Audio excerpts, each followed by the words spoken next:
Good morning or good evening to wherever this finds you. Welcome to the FunHawg Pod with your hosts, Matt Cook and Butch Mayhew. Let's let that fun ensue.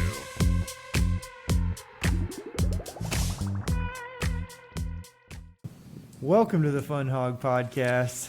I'm your host, Matt Cook. I'm here with my co-host, Butch Mayhew, and we've got a special guest today, Mr. Matt Anderegg. Matt, welcome to the podcast. Glad to be here. GloomHaven. Tell me, what is GloomHaven? GloomHaven is a awesome board game that I used to play with our friend Butch. It's sort of like board game D&D, but you don't need to be creative. They sort of have all the scenarios set up for you, and you just play through it and have fun.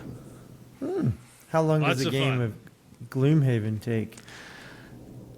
I couldn't tell you. The whole game, I think, is about like 200 different scenarios, but each scenario, could take anywhere from an hour and a half or 2 hours. So it's sort of in digestible chunks. You can play through it, but to do the whole thing, it's almost limitless. Yeah, so they limit you, they tell you to estimate about 30 minutes per person, per player. So depending on the amount of players that are playing, that will depend on how many enemies there are. And yeah, it's a lot of fun. But there's like leveling up of your character and unlocking new characters. So in the big game box, which is ginormous, there's still a bunch of figures that we never even open because we never unlock them. So we're purists there. They're just going to stay in the box forever, I guess, or until we get back together and we can play some more. Given everything that you know about me, would you recommend GloomHaven as something I should try? Anderegg or Butch? Both. I would like to hear from both of you. What do you say, Anderegg? I'd say maybe not. Maybe not. Yep. It's too sophisticated for me. That's what I interpreted there. What do you say, Butch?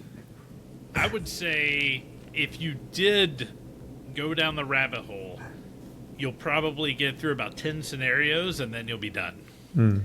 Because I do think it is a fun game, but it's a pretty big commitment if you want to try to get all the way to the end.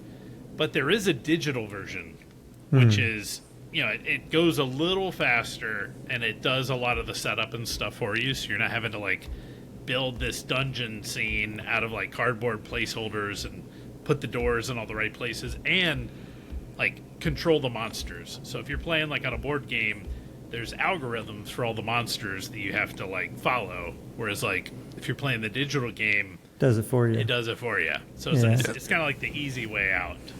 There's lots of rules, and to apply them correctly can be tricky. So it's good to have the computer do it for you. Anderegg just said, I lack attention to detail. that's what I heard. So I've got a great story. How I first got really introduced to Matt was working at Daxco. And at Daxco, we kind of had too many mats. Like it was a serious problem there. It was. And the big boss, his name was Matt. And so all the other mats were forced to come up with alternative names for themselves. So I took on the name Cook at Daxco explicitly for that reason. And Matt, my first memory of you was like, yeah, we really can't hire another Matt. Just that was a deal breaker before I even met you. But glad it worked out. Glad we got a chance to work together. That was a lot of fun. Yeah, I've always been the lesser Matt at all the places I've been. No. Butch, how'd you meet Matt? I'm thinking it's got to be through Ultimate Frisbee. I think like you were one of the people that I met through playing Ultimate Frisbee, which goes back to Brandon Morgado, who also knows Matt, and they know each other. I think he knew Matt beforehand, and somehow we all got on the same Ultimate Frisbee team, and then we played at the Hoover Players. We played a couple out there. There's like a group in Hoover that plays at lunchtime. And that was when I was pre-Daxco when I met Matt. So when I joined Daxco, I'd been there for about a year and a half. You know, they had this nice referral program where they would pay you $500 to refer people. And, you know, if they accepted, you get $500 here and then like $500 like 6 months from now. I think it might be more now, or maybe that's gone away. I'm not sure. But it was a great program. And I was like, we have this developer role, and I'm like, I know Matt has done some kind of development stuff. Like, let me reach out and see if he's interested. And he said yes. You know, it only took one Chick-fil-A meal to win him over. Well, I didn't know exactly what Butch did, but his profile pic on his email was this, you know, baller, like sitting at a big desk with his feet up. So I was like, oh man, I know the big guy over there. He's definitely going to get me in. There's no way this isn't happening if I got Butch bringing me in. Oh, man. That picture was actually pre-Daxco. That was another, you know, pre-Daxco picture. And I still have it as my Gmail picture today. So if you email me on Gmail, if you can find my email address, good luck. Maybe you have it. You'll see that picture. Speaking of Daxco pictures, I found one from the vault. Ooh. Oh, man. I'll share with you guys. You ready? Yeah. Let's do it. Oh, man. I see Matt Anderegg Is that Becky Irby? with a beard. Butch Mayhew, I'm in the middle. I got my hood up. And Adam Lofton. Ah. I was at one of the kickoffs, the Yep. Western theme kickoff. Man, that's a good memory. I have either that picture or one that's like, you know, a second photo of it somewhere around here too. But it's good times. That's awesome. Good times. All right, Matt, we always like to share a FunHawg moment. So a FunHawg moment is just a slice of life worth savoring. So you got any FunHawg moments in your life? It was a couple weeks back, but we had at my church, we had a father-child day, and we went to this place called Activate. And if you're not familiar with it, it's sort of broken into different rooms, and they have digital games in each room. So one of the rooms, they have like a floor with tiles on it that light up, and they're sort of pressure sensors. So you sort of have to jump on the green tiles and stay off the red tiles. On another one, they have lasers that sort of shoot across, and you have to dodge them. So you sort of go in and play these mini games, 4 people at a time, and it was a lot of fun. Nice, kind of modern day Mission Impossible. It's like the floor is lava. That's what that first game made me think of. So, very cool. Is that like, was that someone came in and did that at the church, or was that like, is there a facility around here that I can There's go visit? there's a facility. Nice. All right. It's sort of there's a place you go, and they have it all set up there for you. All right. It's like a fun. It's like a fun room. It's like the opposite of an escape room. You're trying to stay in there as long as you can. I like it. Yeah. How about you, Butch? All right, mine is simpler, but it happened this weekend. I was at the grocery store, not the place you typically think of fun things happening, but I was walking down the ice cream aisle. You know, That's where fun things happen. Ice cream aisle. It is where fun things happen. And I was walking by. The intent was not to get any ice cream. I was just actually, you know, I got my meat. I was heading to the checkout, and that was actually the lane I was going for. And as I was walking, out of the corner of my eye, I spot something. I'm like, what? And I you know, put it in reverse. I backed up like Terry, and I look over here and I see it. Apple pie ice cream is back. It's Publix brand. It's very specific to Publix. I haven't seen it in over 5 years. It's been a while. But today, at least in the Pelix and Pelham, Alabama, maybe it's elsewhere, I would assume it is, they've got this apple pie swirl ice cream that's just fantastic. So I only got one container, but I might like literally get 2 or 3 more and just put them in the deep freeze, because it's limited time, so you don't know when it's going to go away or not. These things used to come out like every year around Thanksgiving time. I used to see them. This was, again, 10 years ago or something, and it's been a long time since I saw them. So that was my FunHawg moment. Love it. What brand are these? It's Publix. So it's like the straight Publix, like specialty brand, the premium brands, I think is what they call them. So I'll post a picture out there on for folks to see. Maybe I'll link to it in the show notes so people can look at it. It's so good. I try not to eat ridiculous kid snacks anymore, but I have two guilty pleasures that I get. I usually get one for each holiday. So I get a bag of candy corn for Halloween. And the first time we see Christmas tree cakes, we'll get a thing of Christmas tree cakes. But there's not really a Thanksgiving go-to of that variety. So maybe I'll add this apple pie deal to, if I can find it. We don't have Publix here in Memphis. We're Kroger town, but that's unfortunate. You can look at the picture. Yeah. I will save some when we have our FunHawg race. I'll just write Matt's name on it. Cook's name on it. That's what we're calling you today.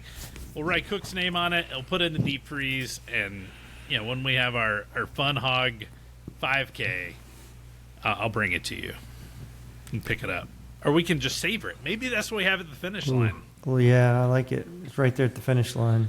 Yeah, something to run for. That'll bring the people in. Outside of my health. Limited time offer. Yeah. I like it. I got 2 FunHawg moments this week. All right. That's a first. First one, I went on a triple date. You hear about going on a double date, but we decided to do a triple date with 2 couples we really enjoy hanging out with.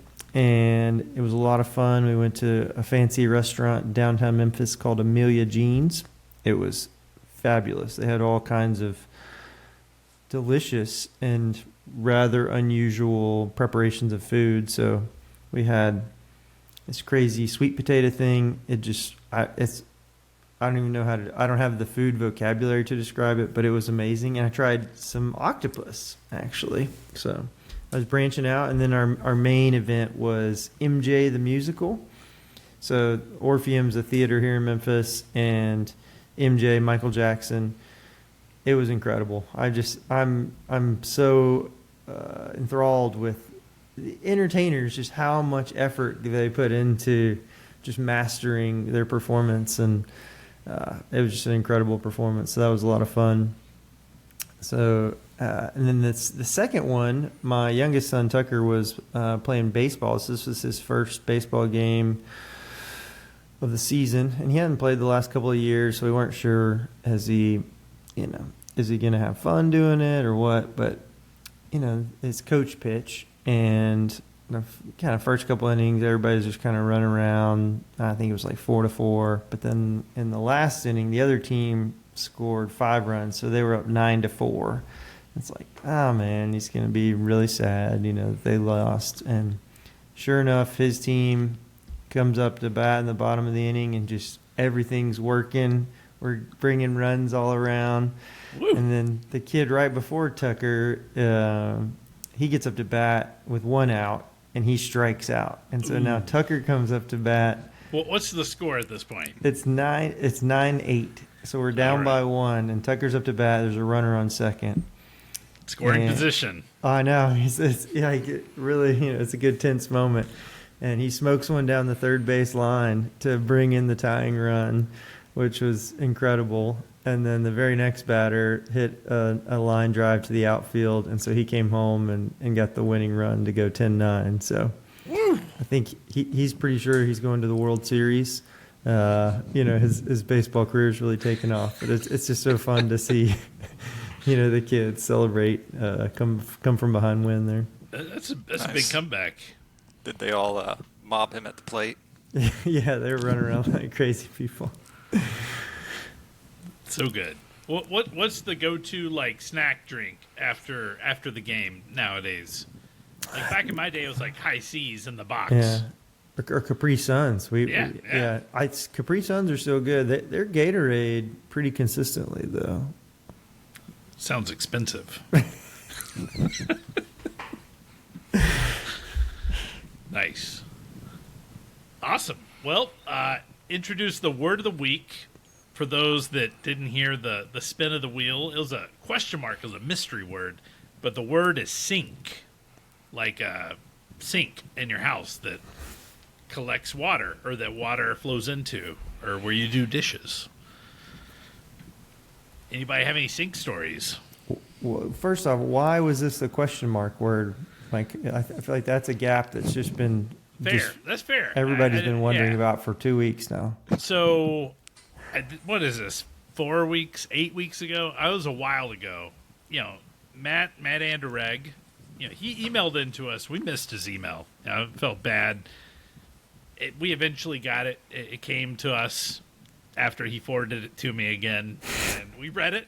And I felt bad, but I'm like, Matt, we need to have you on the podcast. And he's like, that sounds good, but I was like, what's a word? He's like, no, I don't have a word. I'm like, well, I'm just gonna put a question mark. When you have a word, when it lands there, you let me know the word. And I think it was probably like 3 or 4 weeks ago. Matt was like, I got the word for you.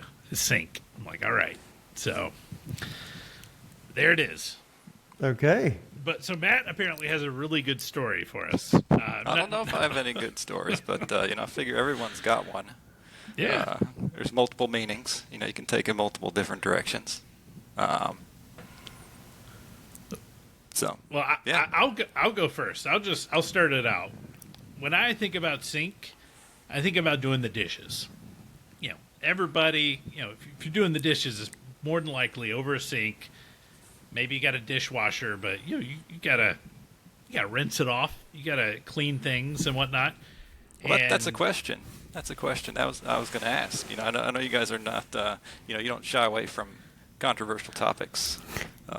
Although I'll give you each point. It is aromatic. That's how you say it. Point to cook, and I mean it's in the name. I can't believe it's not butter.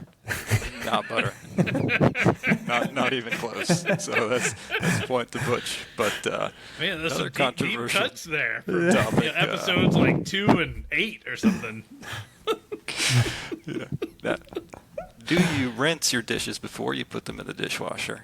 Absolutely. I'm not a heathen. Absolutely. Yes, me too. I agree on this. And when I don't, I pay for it. Because the trap in the bottom gets all clogged up. And now I've got to go pull out the bottom and go unscrew this thing and get all the stuff out. Yeah. I've never had to do that. That's because you rinse your dishes. No. Do you put pots and pans and cutting boards in the dishwasher? Ooh, that's a good question. We don't do pots and pans. We have kind of two styles of cutting boards. You kind of have your proper cutting boards. Those have never gone in there, but we have these. It's a great product. Fairly flimsy cutting boards. So it's really I don't know. Silicone. Yeah, something like that. But I mean, those are great, and we will throw those in there. But how about you guys? I put my plastic-ish ones. I mean, it feels like hard plastic, but it's not. It's hard. But I would not put any wood cutting boards in there. That just seems like a disaster waiting to happen. But pots and pans, yeah. I mean, if you got room, that's the key. Like if you and they're not like $100 pot. I probably wouldn't do that. But if you got like the $70 set of 7, hey, rinse it off, do a little scrub.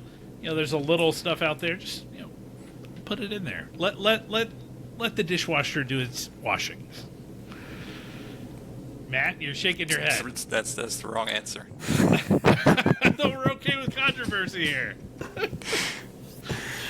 Very rarely, with a family of 6 in our household, do we have enough room to actually put pots and pans in there. So I typically end up hand washing them, with a brush. I don't know. Do y'all use like the little the green, iron bristle pads? Do No, I use those? we're Scrub Daddy people. Scrub Daddy. Oh. What is that? Oh, Scrub Daddy was I think it's like one of Shark Tank's greatest hits. It's this Oh, buddy. little scrub cloth, and it's supposed to be like, I think when it gets hot water on it, it gets flimsy, I don't know, more spongy, and when you put cold water on it, it stiffens up a little bit. Yeah, But- it's like a little man. It's got a little face in it. Yeah, it's just happy. Oh, nice. It's the Bucky's gas of dishwashing tools. I feel like I need to try this. Yeah, you should Missing get some out. Scrub Daddies. I mean, I think when I hear like Shark Tank or that kind of stuff, I think of ShamWows. I don't know if that made it to Shark Tank, but that's like the I think it was a precursor to Yeah. Shark Tank. could have been Flex Seal. like seal. Oh, pow. Have either of you ever been paid to wash the dishes? I mean, maybe when I was like 10, but that's about the extent of it. Got it in your own home, but you were never a professional dishwasher No. in any capacity. Nope, not that I can think of. Yeah, not even like when I worked at a daycare and we would serve food. I wouldn't do the dishes. It was like the kitchen staff that would do the dishes. So I volunteered to do it, and I'll say, guys, probably been 10 years at this point. Like I am the dishwasher. My kids don't know how to wash dishes yet. It's time to teach them. It probably is, but I've also accepted this is my time. This is my time to myself. I put my earbuds in, and I've got 20 minutes to, get everything. Maybe not 20, maybe 15, right? To get everything loaded up in the dishwasher, wash the pans, get everything nice and neat. Why does it take 15 minutes? You're not even washing the pans most of the time. My kids use an insane amount of plastic plates and milk cups and juice cups and straws and everything. I mean, our dishwasher's slap full like every night. So, like, I typically end up having to hand wash like things that won't fit in the dishwasher. I even try to bring the paper plates. I'm like, come on, kids, use paper. They're like, we're going to use these tiny plastic plates, and it is what it is, But I decided a long time ago, if I'm not cooking dinner, I'm going to do the dishes, right? Solid. Somebody else is cooking for me. That they shouldn't have to do the dishes too, So Good and on it's you. been good. It's been working well. Happy wife, happy life. That's right. Matt, I know you've had some lifestyle choices that would certainly create a lot of dinner dishes, but not other times of the day. Has that factored in at all your dishwashing habits? No, I still do the dishes regardless of who eats. That feels like that would be dissatisfying to wash dishes after not eating the meal. But, to each their own. It's fine. It's fine, Keep all the ladies happy. There you go. So on a scale of 1 to 10, how would you guys self-assess for, we'll say, sink your personal sink repair skills? This includes the faucet, right? Includes that's the faucet. part of the sink, yeah. Go with ish. the 6.5. 6.5. Okay. Butch? I'm gonna one up you. I'm gonna say 7.5. 7. I feel confident in replacing most of the things. The water stuff coming in, the water going out, the faucets. I wouldn't feel comfortable or confident like replacing the whole sink. Kind of moving it out and putting a new sink in. I guess I could. I mean, I could do the other stuff. I understand it, but I couldn't do it from scratch, at least in my brain, until I do it once. Yeah, let me calibrate myself here, so 6.5. That's pretty good. So you're taking apart the P trap and everything below the sink. That's pretty comfortable for you, Matt. If I needed to, I think I could. And get it put back together. Okay.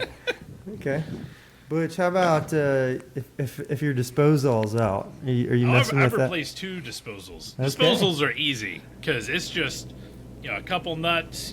Get the wiring for the electrical and just it comes out. And, the hard part's getting it pushed in the right area while you're kind of like upside on your back without a pillow, really uncomfortable, and trying to screw in the nut to get it to kind of lock the first time. But I've done 2. I could do more if needed. Again, though, installing it from scratch, probably not so much. But installing something that's already there that I can go watch a YouTube video for, we're good to go. Yeah. I think I might need to call Butch for the disposal. The only trick I have for the disposal is the little, Allen wrench on the bottom to manually spin it. That's about the extent of my disposal repair skills. Yeah, I've done several disposals. They're tricky. I didn't know that you could kind of just switch one out one time, and so I actually took the whole thing apart and kind of had to remount it, like redo the plumber's putty. Yeah, that was a little bit more work than I bargained for. And then somehow I can't remember exactly, but I was able to connect with a plumber afterwards, and he said, "Well, did you press the reset switch?" It's like, no. That's where you start. It's the Allen wrench or the Allen wrench and the reset button. Yeah. The one here just went out a couple of weeks ago. There's those you can get the filet mignon at the grocery store. They're kind of vacuum sealed with they're bacon wrapped, and there's like a plastic thing that holds the bacon, and one of those had gotten down in there and had really messed up that disposal.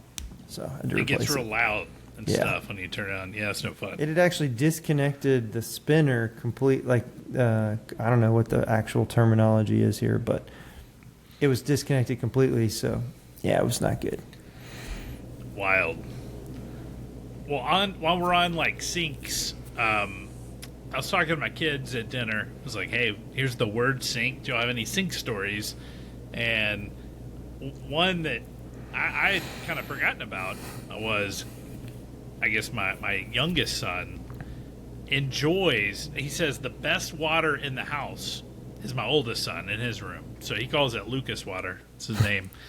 So Gideon, he says Lucas water is the best, and it's just out of his faucet. So top floor, best water in the house, better than the filtered water in the fridge or through our like filtered water setup we got at the kitchen sink, and he swears by it. Mr. John, if you're interested in some Lucas water, they said they'd sell it $1 a bottle. You just reach out to us. Our kids are becoming entrepreneurs.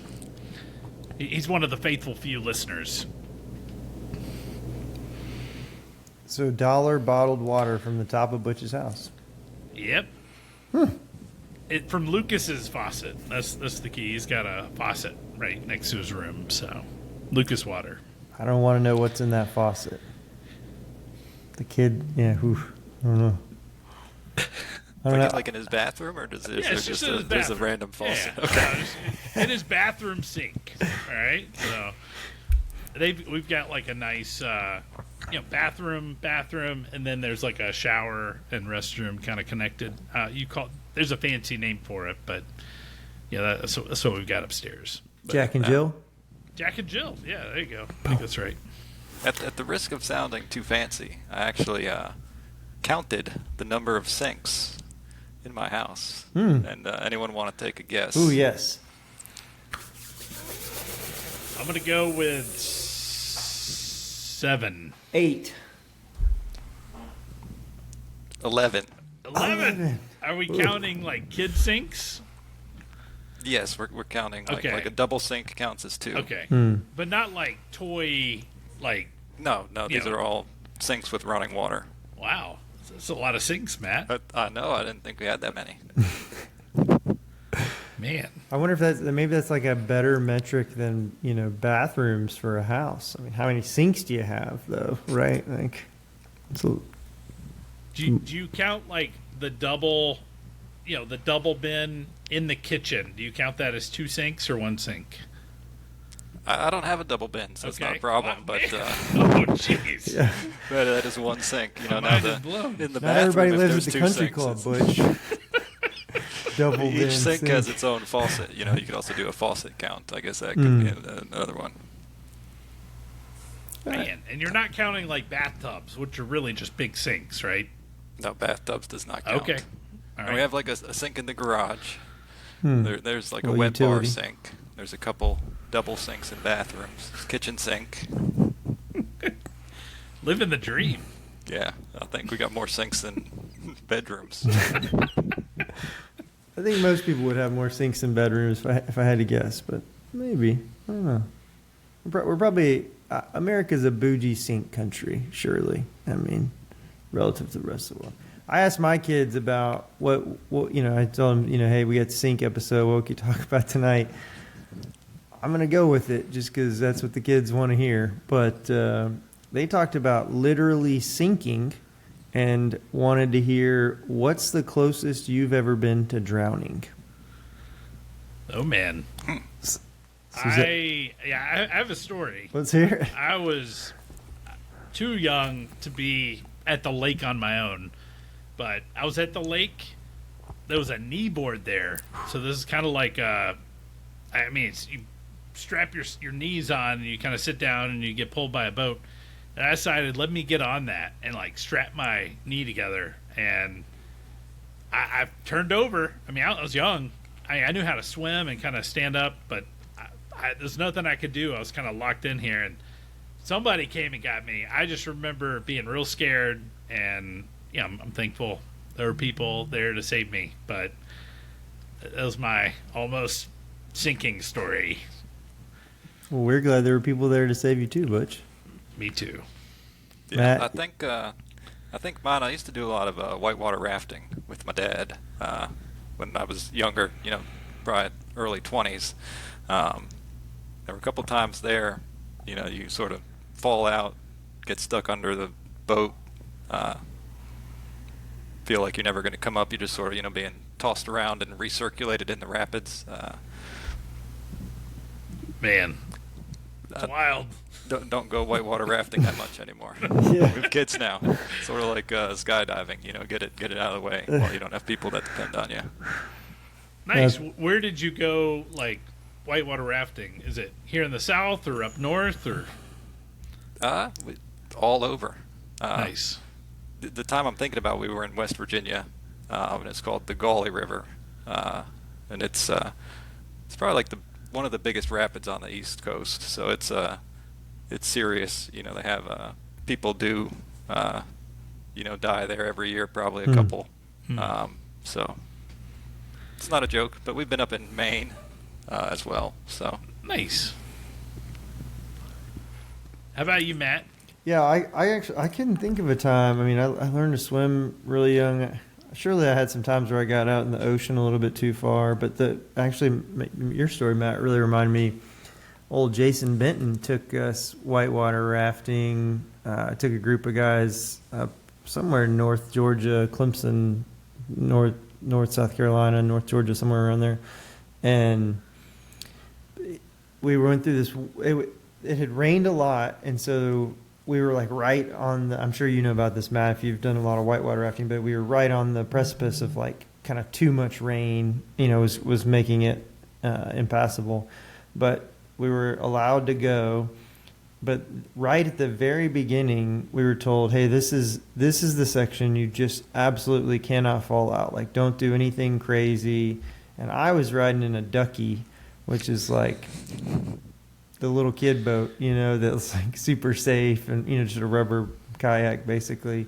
Because I had tried kayaking, we had like a flat section where you could try kayaking. And I mean, I would fall out immediately. So I was like, yeah, I'm not doing that. But, so there was this, right at the beginning section was like, hey, just don't fall out here. There are these big, steep cliff walls. And it's like, you'll get caught up under them.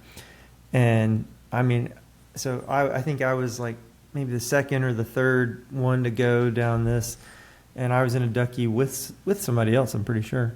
But the first kayaker tips over. 1 second into this like 3-minute stretch, and so he's floating down like we're trying to reach out to him. Jason's our guide, and he's like, don't touch him, don't touch him. Like, let him float, and just like keep him going down the river. And I mean, so it was about 3 minutes of just chaos, and then we finally got to a spot where he was able to get over to the side and kind of catch his breath. And I mean, he was truly scared to death. I mean, I couldn't, I couldn't believe seeing that look on somebody's face. I think he had to walk the rest of the way too. I mean, it was like several miles, but yeah, whitewater ain't no joke. Wild. Any other sink stories? I've got a couple sink adjacent stuff. Oh yeah, All right, let's do it. Back when I used to eat lunch, Butch, if you remember, we'd go out every once in a while. And one of the best things that I think of when I think of sinks is it's called a Torta Cubana. Have you guys ever heard of this? It's a Mexican Mexican sandwich, and it's sort of like the kitchen sink sandwich. It's got everything in it. They got steak, pork, ham, eggs, chorizo, man. hot dogs, avocados, lettuce, tomato, just sort of anything you can think of. They'll just throw in this thing, and it is very good. What's the name again? Torta Cubana. Torta Cubana. And if you go to any like authentic taqueria kind of place, they'll have various tortas, but the Cubana is the one you want. Do you have one like a restaurant you'd recommend to get it at? I'd have to see. I probably haven't had one in a few years, but what was the? I'm trying to think. There's a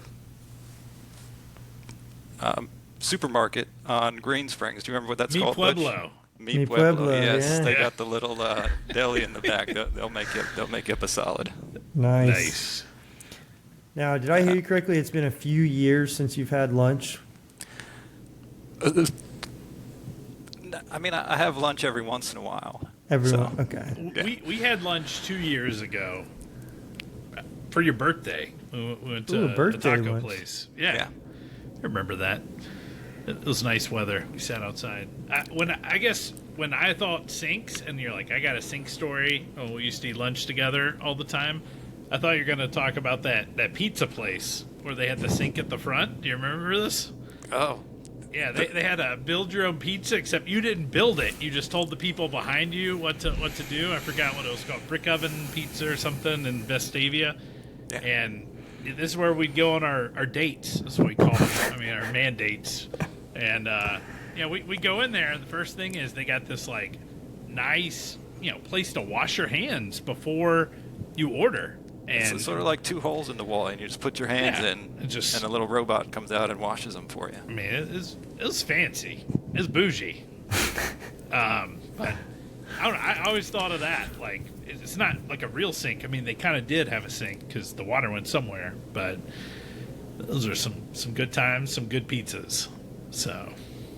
Yeah, so coming back to sandwiches, I don't know if you guys, is this the hot round? Is that what you guys call this? Go for it, yep. But what about top 5 sandwiches? And I'll throw some out there. I got the Torta Cubana. That's up there, probably number 1. I'll throw out a patty melt. Count that as a sandwich. Maybe like a Reuben.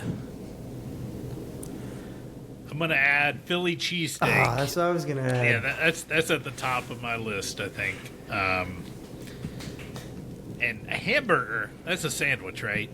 We can agree a hamburger's a sandwich. It's not your traditional sandwich, but I don't feel like a hamburger. I feel like it's its own classification because you would have a vote on the best hamburger independently. How about a grilled cheese? Grilled cheese. That's like your staple. It's tough for a grilled cheese to compete with meaty sandwiches, but if you're not feeling like meat, grilled cheese is the way to go. And do you put tomato on it, though? On a grilled cheese? Yeah. Tomato sauce, maybe. All right, good. The right answer is no. Yeah, okay. No. I mean, That's almost a pizza. You can put bacon on it. Yeah, bacon. You can put a little tomato sauce, and then you got like a pizza sandwich, like a calzone, or calzone sandwiches. I don't think calzone's a sandwich. It's close. No, Matt I says like it. no. I like it, but I think What if you take slightly two off. pieces of pizza and put them together so you got a pizza sandwich? Does that count? Only in Nope. second grade. Oh, peanut butter and jelly. Ooh, That's yeah, gotta we make gotta, it on the list, but not this like half peanut butter on one, half jelly on the other. Like I'm a big fan of taking the peanut butter and jelly and just mixing them till it's like one consistency. Do y'all do this? No. No. Well, try it. Give it a try before you hate on it. But yeah, how do you do this? Fantastic. You mess up the knife. This is why you got so many dishes, because like that's the whole point is you got to pick one and then you got to wipe it on the bread so that you don't transfer. I mean, we all know you can wipe it on the bread and then wipe the jelly, but then get them together and just mix it until it's just a different consistency, something new. It's very good. I'll try that. It doesn't seem like it would. I mean, mix it up. Get all that away much. with one dish. I don't have the problem with dishes in my house. I'm just gonna let y'all know. Like I will use one knife for everything. I'll eat with a knife if I need to. Just poke my fruit and after I cut it. Please don't try that at home, kids. Yeah, don't put a knife in your mouth. Bad idea. So it's peanut butter. My grandfather used to always like grilled peanut butter sandwiches. So can recommend those. That also, if you sounds want to give it a good. shot. Yeah, Is that like grilled and like? it's like a grilled cheese, but Okay, replace the okay. cheese with peanut butter. No jelly on that bet. No It's jelly. got to be crunchy peanut butter though, right? Give it a little more texture. That's how we used to do it, but I would allow smooth. Yeah. If you don't like the crunchy. Yeah. What about the Monte Cristo sandwich? I don't know what that is. What's that? This is like a sandwich with like turkey and then some kind of sweet jelly. Maybe it's like raspberry filling, and take it and wrap it in something and deep fry it. It's real good. I think I had it once at Mudtown in Cabo Heights, and it was fantastic. I don't even know if that place is still around, but if they're selling that, I want to go try that again at some point. It's close to your heart attack Sammy, where you're deep frying stuff. So, All right, I got a sinking question. So sinking time. What's something you now find silly that you sunk a lot of time into? do we have to answer?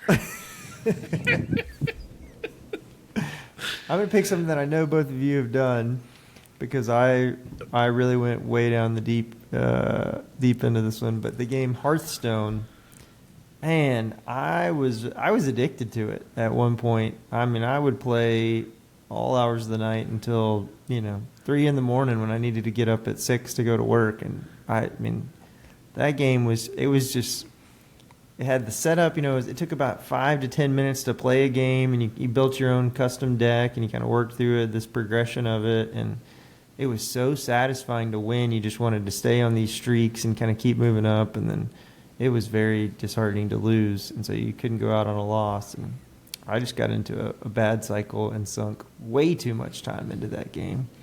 It was a lot of fun, but not my best choice. As long as you didn't sink any money. Yeah, did you? That's the key. Okay. Yeah, I refuse to pay for. I almost never pay to win. Any of these games that you can just pay $50 and get tokens or coins or whatever. That's a silly concept. Gamers shouldn't have done that. Yeah, it's making people a lot of money though, so I don't know if that'll change. We just need more people with self-control in the world. So, not buying shortcuts. I don't know. Gaming has been fun. Gaming is fun. Is it a time sink? It is. It can be. I guess it depends on is the value you're getting out of it, what you're putting into it. And yeah, I don't know if I can say that about some of the games I've played. I don't know. I know me and Matt, we played a lot of games together into the wee hours of the night sometimes back in the day.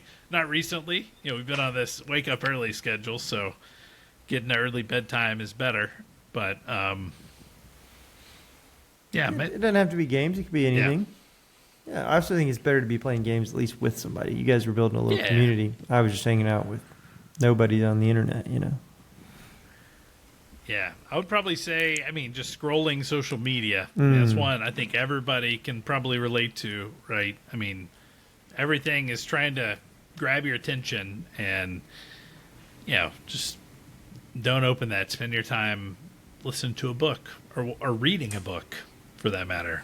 So, talking about books, I know Matt is quite the speed listener. Is that what we're going to call it?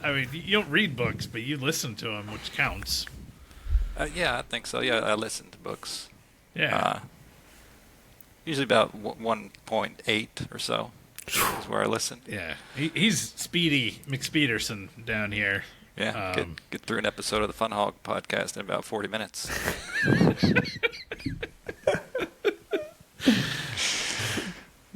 That's savoring his time, If you wanted to actually push through it, not waste time, it'd be 30 minutes. So there it is.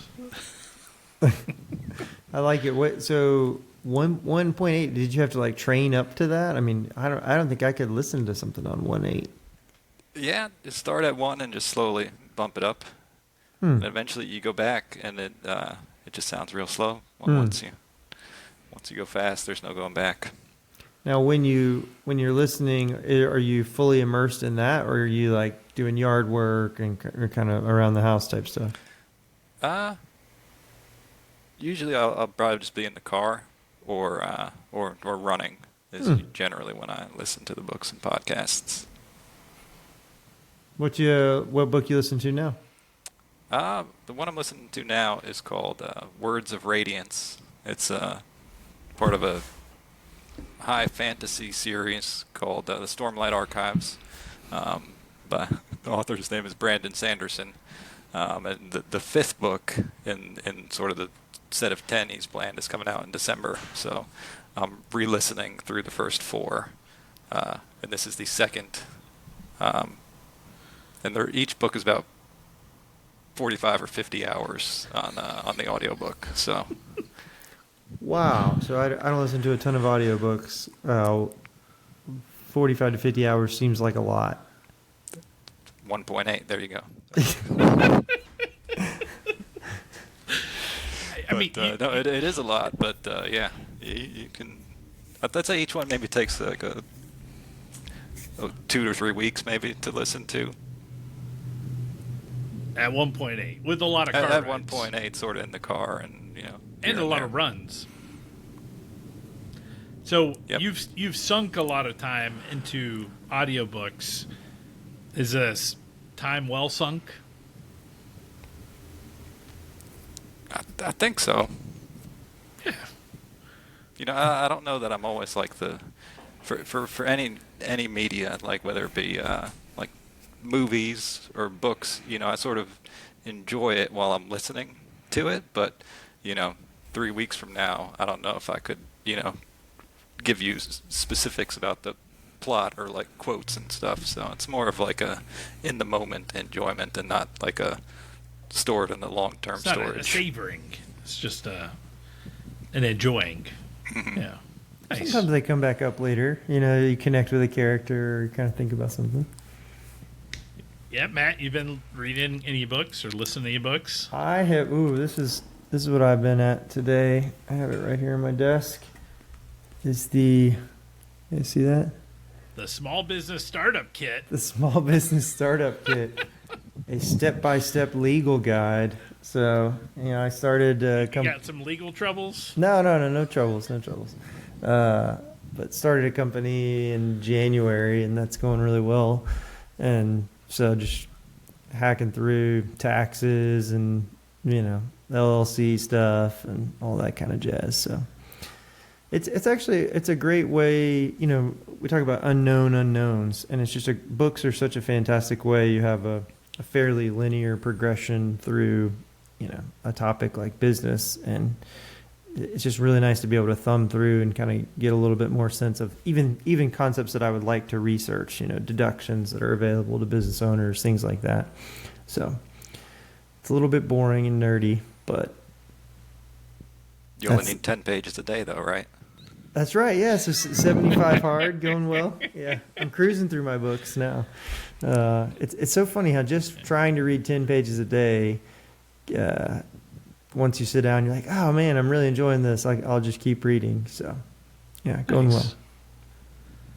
Very nice. Well, I've been reading through or listening. I'm on the audiobook train as well. Been listening to the Screw Tape Letters by C.S. Lewis. So I read it. It's a thin book, but it's like, the idea of a senior demon writing to like a younger demon, just about Christianity and Christians and their patience. But it's very, it's an interesting read. I'm enjoying it. The guy that's reading it, he's like an old guy that talks really slow. So, speeding things up is quite nice. It doesn't have the slow talk feel, but it's like, this was like I got like a C.S. Lewis collection where it was like, it's 25 hours. So it's like multiple books, and that's why I'm in the book list. So love that. It's always amusing to read authors from that era who were talking about like how impatient. I believe I recall that being one of the things. Like, yeah, one of the characters is like really impatient. You're like, in 1960, it's like they have so much entertainment available to them, and just how much more prolific that is nowadays. Or any kind of commentary that predates social media about, the vanity in our culture. You're like, wow, it's taken a turn for the worse, but such is life. Yeah, wild stuff. Quick update on my challenge. Well, anything on hard 70, hard 75? What are we at? Hard 90? 75 hard. 75 hard. It's going great, yeah. So today was day 15, and just, it feels like it really settled in. My body's kind of gotten over the initial shock. I'll tell you, a gallon of water a day ain't no joke. My goal is to try to get to 80 ounces before noon, because if I do that, then it feels pretty natural to drink, a few more glasses throughout the rest of the day. But if you don't get to 80 ounces before noon, you'll be going to the bathroom all night long. Yep, that's the only way around it. So, but it feels great to just be hydrated all the time. Matt, I know you run a good bit too, and just typically in Memphis, just with the humidity, I often feel dehydrated. But it turns out if you drink a gallon of water every day, you stay pretty hydrated all the time. So going well. So how's the running, Butch? Yeah, running is still happening. So which is good. Shin splints were bad. The shin fire, it was bad today. So I ended up walking probably about a mile. Just after my first initial, and even walking, I kind of felt the shin splints, but. I went about 2.5 miles today, but I've been able to stick with the schedule that I've set up. So 3 times a week, and it's going to be raining here in Alabama here in the next couple days. So I've got a plan to go run at the rec center gym. I'm not brave enough to bold the weather, as Matt Anderegg mentioned to me. It's like, "What, Matt? What do you do when it's raining?" He's like, "Man, you just go run. You just go run. Just put on the dirty shoes." I'm like, "Well, I'm gonna go run in the gym and around a track. That's my plan." So that gives me no excuses to not. So it's happening. Running in the rain's great. I mean, especially as long as it's not like 40 degrees and frigid or anything. I mean, you'll be totally fine to run in the rain. But if you want to run in the gym, that's great too. Nothing wrong with that. That's what I'm gonna do. I'm gonna stay dry. I don't have any of these fancy waterproof watches or anything. I'm the phone runner at the moment. So Your phone's waterproof now. is it? Yeah. I don't trust it. Go drop it in the toilet. It'll be just fine. It's got holes in it, man. It's got holes in the bottom. Put it in the sink. It'll be just fine. Matt, are you doing any fitness challenges, dietary challenges, any of that kind of stuff? Or you're like a lifestyle switch? Matt is my inspiration. No, around a lot of this, man. No challenges. Just living life. Just living life. Don't eat breakfast or lunch usually, and then lately I've been doing a lot of F3, which you're also familiar Nice. with. So Awesome. yeah, so getting up and doing that most mornings. But yeah, no challenge. Just living life. That's awesome, man. So no breakfast and lunch. I mean, every time I talk to you, I feel like I bring it up because it still blows my mind that you've just settled into this lifestyle. Am I an outlier, or do most people, when they find out about that, do they react with shock?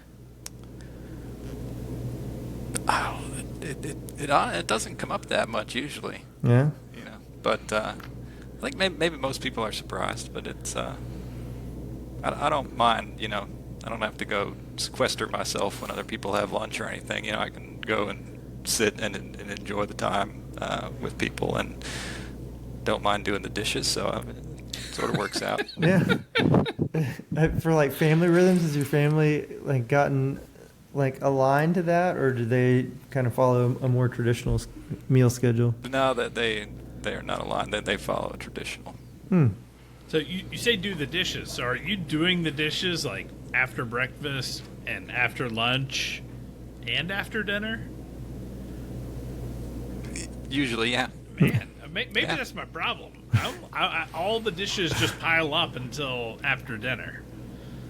All right, kids, if you're listening, we're gonna do some practicing of putting dishes that were barely used in the dishwasher. Training coming soon. So Matt, have you so how long you been doing no breakfast, no lunch? Maybe like 2 or 3 years now. 2 or 3 years. And is intermittent fasting, is that like the general banner under? That's the general. Yeah, I think that's what it would fall under. Have you shifted towards like, hey, this has been such a beneficial personal habit that you've tried to convince any other people to do it, or do you just kind of like, it works for me, but? Yeah, I'm not really a pusher of things, but he's not an evangelist. No, I mean I would not recommend it, but I haven't really tried to push it on anybody. If people are interested in it, I mean, can you just cold turkey? Obviously it's got to be tough the first couple of days as your body's adapting, but you allow yourself to eat whatever you want for dinner. Are there any restrictions on that, or? No, whatever you want. Usually healthy, generally healthy stuff though. But I mean, skipping both breakfast and lunch is probably on the more extreme end of intermittent fasting. A more normal schedule might be like just having lunch and dinner, then trying to do that within 8 hours or something. So, or 6 hours, 8 hours or 6 hours. Start at 12 and be done by 7 or 8. Got it. So just give your body time to kind of recover and digest everything. Do you do any snacking? Nope. No. Just water. Water and coffee. Coffee. Lots of coffee. Lots of coffee. Well, I used to have lots of coffee, but cut back a little bit. Really? Yeah. And I mean, some of my favorite coffee stories were next to a sink at Dexco, where Matt would be like, "Hey man, get some coffee." And he had the ginormous mug that fit like 3 cups of coffee, and I'd go with my little measly mug, and he would fill up 1 or 2, and I would do my cup, and while I'm starting to like drink mine, he's got his on for the 3rd time, and he's already drank half of it. It's wild. You're the person who's consumed the most coffee in my life, no doubt.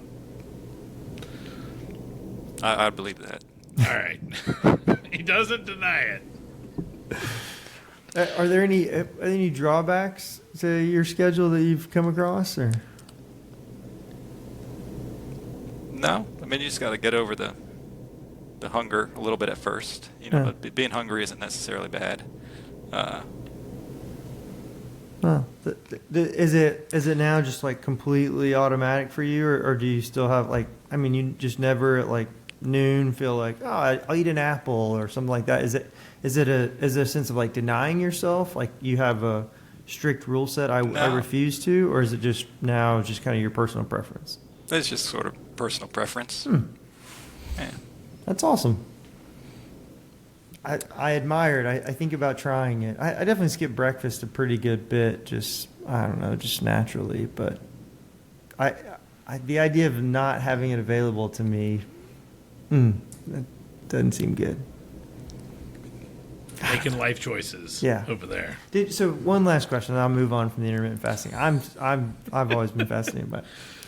Did you do kind of research and like come across as like, hey, this is a lifestyle change I would really like to implement, or was it just like a try it on a whim kind of thing, and it happened to work for you? Well, I never really ate too much breakfast, so I'm sort of already skipping that meal. And then I think I just decided to try it. Tried other sort of eating regimens, and it just never it was never like a lifestyle thing that you could stick with, or it was like restrictions that didn't work with living with other people or having to eat with other people. It can't be like cooking my own dinner and stuff that other people don't want to eat. So this sort of fit the mold of doesn't really matter what you eat, more just when you eat. It was a lot sort of an easier variable to control. There you go. Well, I'm a fan. Keep it up. All right. So we're about to wrap this thing up. We just want to let our listeners know you can email us at howdy@funhawg.com. Please do go let us know. What are we thinking? What are we doing that's good? What are we doing that's garbage that we need to throw down the disposal in the sink? Well, that was a terrible pun. That's definitely going to get a comment if anybody listens. I hope so. We want your feedback, good, bad, or indifferent. But it's good. So let's. I'm going to bring over the wheel, and I think we talked about the words we added last week, but we got Hog Fun. That's the new one that is about meat discussions. You want to pick a word? Matt? I'm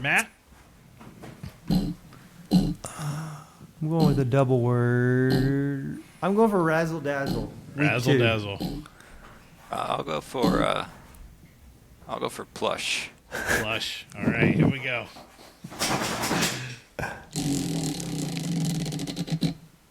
Yeah. Wow.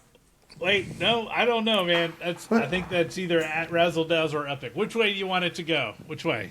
Which way you want it? It sure looks like Razzle Dazzle. It looks like Razzle Dazzle. All right, we'll flip it over. I forget it's this thing. I always think it's like the clicker, but that is, in my mind, that's back here. But I mean the arrow. You're right. Razzle Dazzle. It's happening. It's one of the. I think we talked about it. It's just a really fun word to say. So, fun times. Razzle Dazzle time. Razzle Dazzle. Matt, you got Matt Anderegg. Do you have any shout outs you'd like to give? I don't have any shout outs. I don't. I'll just give you guys shout outs. Continue hosting the show. I'm a little sad, that I'm going to have to go, maybe like 3.5 weeks now before getting a new episode, but yeah. I mean, you can always listen to it again, Matt. At 1.8 times speed. Yeah, a fun 40 minutes in there. Yeah.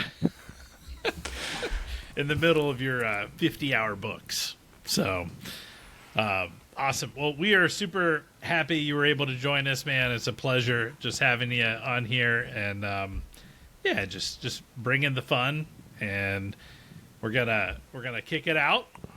Thanks for spending some time with us. I'm Butch. I'm Matt. I'm Matt. Go forth and hog some fun.